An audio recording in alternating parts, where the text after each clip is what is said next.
یہ وارث کون ہے؟ خالد مقبول نے واضح کیا کہ ایم کیو ایم نے 2002 میں بھی بلدیاتی انتخابات کا بائیکاٹ کیا تھا، جس پر 85% ووٹرز نے ووٹ نہیں دیا تھا۔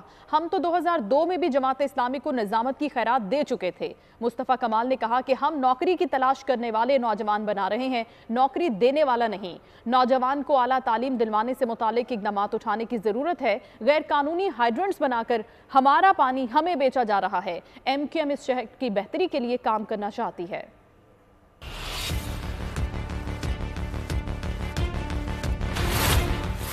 تو ہم نے صحیح راستے اختیار کیے ہیں، آئین کا، قانون کا، عدالتوں کا۔ وہ نہیں سنیں گے تو پھر کبھی اور بات ہوگی۔ اور طاقت ہماری تہذیب نہیں ہے، ہماری تہذیب ہماری طاقت ہے۔ دیکھیے بائیکاٹ کے بارے میں پتہ لگ گیا نا، بائیکاٹ ایسا ہوتا ہے 88% لوگ گھر بیٹھ جائیں تو خوف نہیں، اس کا اثر بتاتا ہے کہ بائیکاٹ کامیاب ہوا ہے۔ تو ایم کیو ایم نے ایک ہی بائیکاٹ کا بھی فیصلہ کیا تھا، اس کے اثرات آپ دیکھ سکتے ہیں۔ ہمیں یہاں کے نوجوانوں کو اس ہیومن ریسورس کو ہیومن کیپٹل میں کنورٹ کرنا ہے۔ بے روزگار لوگوں کی انڈسٹری بن گئی ہے، ہم بے روزگار لوگ پیدا کر رہے ہیں، ہم جاب سیکر پیدا کر رہے ہیں، ہم جاب کریٹر پیدا نہیں کر پا رہے۔ تو یہ یوتھ آپ کے سارے ملک کو تباہ کرنے کے لیے کافی ہے۔ اگر ہم نے ان کو پراپر چینلائز نہیں کیا تو 15 سالوں سے ایک قطرہ پانی جو ہے وہ آیا نہیں ہے نیا، اور جو ہمارے پاس پانی کی لائنوں میں پانی آتا تھا اس پہ بھی کراچی میں ہائیڈرنٹ بنا کے ہمیں ہمارا ہی پانی چوری کر کے بیچتے ہیں۔